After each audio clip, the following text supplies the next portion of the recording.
নমস্কার। স্বরচিত কবিতা আবৃত্তি।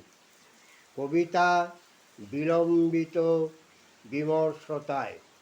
কুমুদ চক্রবর্তী। চেষ্টা আর সফলতা, এর মাঝে জীবন আটকে থাকে।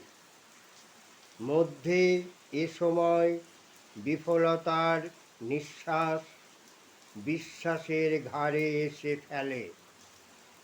জয় পরাজয় দোদুল্যমান চেতনায় আঁচড় কাটে ক্ষণে ক্ষণে।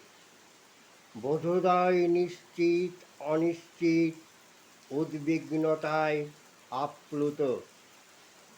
বর্তমান ভবিষ্যতে জানি না কোথায় নোঙর ফেলবে। ভিসুভিয়াসের লাভা অসহিষ্ণুতায় বহির্প্রকাশ ঘটে দুটি আখির পল্লবে। নমস্কার।